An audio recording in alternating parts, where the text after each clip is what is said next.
Diyabete. Uyu munsi tugaruke kuri diyabete. Umwe ati uri kurya isukari nyinshi uzarwara diyabete. Undi ati ukunda ibi cyangwa ukora ibi, wabyibushye cyane wagize gute kandi uzarwara diyabete. Ese wigeze urwaza diyabete? Urayizi neza cyangwa nawe wumva bayitongera abana bato gutyo gusa n'abantu bamwe bakuru ngo uzarwara diyabete. Diyabete ni imwe mu ndwara zitandura. Ntabwo uyirwaye ashobora kuyanduza undi, ariko ni indwara igenda yiyongera ku isi. Nubwo rero itandura, abayirwara bagenda barushaho kwiyongera biyongera. Reka mbanze nkubwire ububi bwayo nkurikije uko Simon Pierre niyo nsenga yabigaragaje ku rubuga rwe rwa Twitter.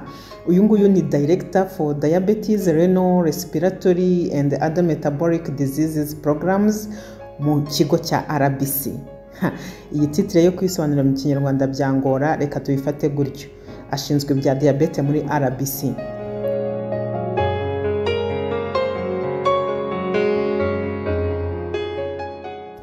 Diyabete rero yangiza ibice by'umubiri, igateza ingaruka zirimo nko gucika ino, gucika ikirenge, gucika ukuguru, guhuma, kurwara indwara z'umutima n'imiyoboro y'amaraso ndetse no kurwara impyiko. Ibi se wari ubizi ko diyabete umuntu uyirwaye bishobora kumutera gucika ino, gucika ikirenge, gucika ukuguru cyangwa se guhuma kubera diyabete?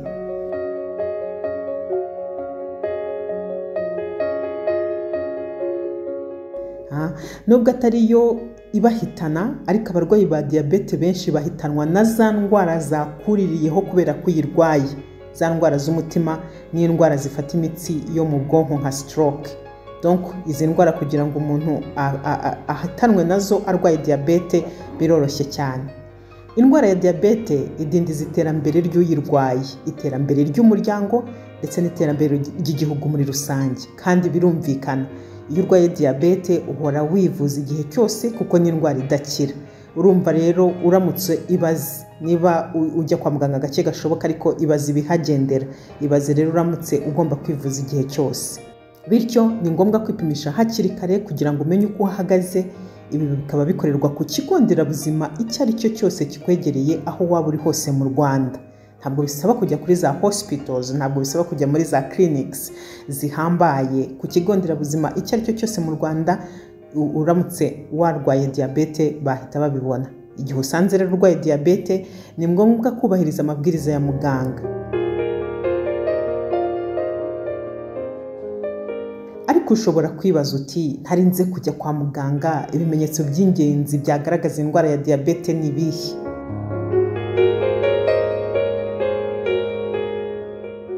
Ibi bimenyetso rero birimo kwihagarika cyane cyangwa se inshuro nyinshi mu buryo budasanzwe, kugira inyota n'inzara bikabije, kugira umunaniro ukabije, kutabona neza, bisobanura kureba ibikezi, ibintu bitagaragara, gutakaza ibiro byinshi mu buryo budasanzwe no kugira ibikomere cyangwa se ibisebe bitinda gukira.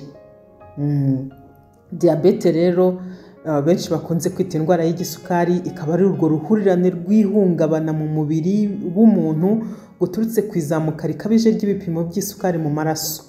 Isukari rero ikaba iba nyinshi mu maraso iyo impindura cyangwa se cya gice cy'umubiri cyitwa impindura pancreas inaniwe kuvubura umusemburo bita insuline uko bikwiye. Uyu rero akaba ari umusemburo ushinzwe kuringaniza isukari mu mubiri, cyangwa se uwo musemburo ivubuye ntubashe gukoreshwa neza n'ingingo zitandukanye z'umubiri.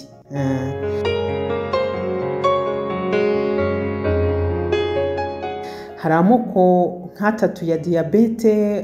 Hari iyo mu bwoko bwa mbere, ikaba iterwa n'uko umubiri udakora umusemburo wa insuline ukwiye. Akenshi ubu bwoko bwa diyabete bukaba butangira kugaragara mu bantu bakiri bato. Hakaba diyabete yo mu bwoko bwa kabiri, iterwa n'uko umubiri ukora umusemburo wa insuline mukeya, cyangwa se umubiri ntukoreshe neza umusemburo wakozwe bitewe n'ikibazo cyo kutawakira neza. Ikagaragara mu myaka iyo ari yo yose, ariko cyane cyane ku bantu bafite imyaka 35 y'ubukure kuzamura. Hakaba noneho na diyabete iboneka mu bagore batwite. Iyi ngiyi akaba ari diyabete ishobora kuboneka mu bagore batwite batari bayisanganywe. Iyo bamaze kubyara abangaba bo irakira, ariko yongera ibyago byo kurwara diyabete yo mu bwoko bwa kabiri. Donc ya diyabete nari maze kuvuga y'abantu bamaze kugira mu myaka 35 kuzamura, iterwa nuko umubiri ukora umusemburo wa insuline mukeya cyangwa se umubiri ntukoreshe neza umusemburo wakozwe.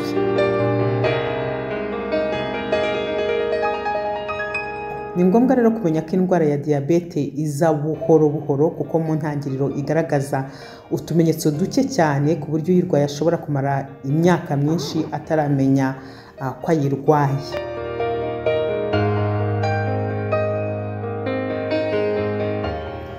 Kwirinda diyabete rero, wenda tugendeye kuri iyi ngiyi y'ubwoko bwa kabiri, ni ukurya indyo yuzuye, kurya indyo yiganjemo imbuto, imboga, ibinyamisogwe ndetse n'ibyubaka umubiri n'ibindi kumwe nyine tubizi by'indyo yuzuye. Gukora imyitozo ngororamubiri buri gihe, urumva gukora siporo ni ingenzi. Hari abantu tuyikora turira, hakaba n'abandi bayikunda cyane. Ko byameze kose gukora siporo ni ingenzi. Kunywa amazi ahagije, kunywa amazi bikaba bigufasha kwirinda ibinyobwa birimo isukari nyinshi. Burya iyo wanyweye amazi nyine gukenera kunywa ibindi bintu ntabwo bikenera cyane nk'uko wari kubikenera iyo utanyweye amazi. Bigabanya rero ibyago byo kurwara diyabete yo mu bwoko bwa kabiri.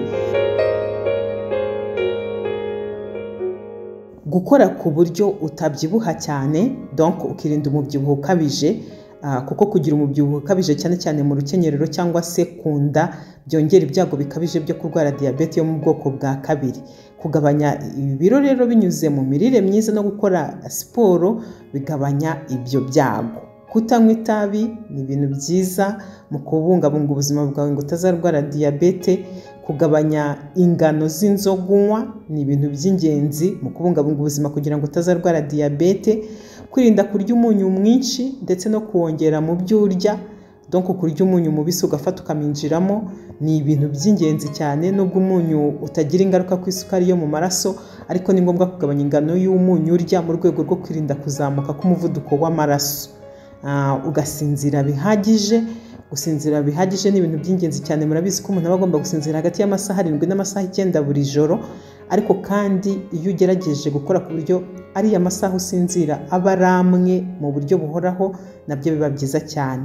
Itwararike rero ku mihangayiko n'umunaniro wo mu mutwe, kuko guhangayika bishobora kongera ibyago byo kurwara diyabete. Ugashakisha uburyo bwiza bwo gukemura ibibazo nko gutekereza, gukora siporo, kuvugana na muganga n'ibindi.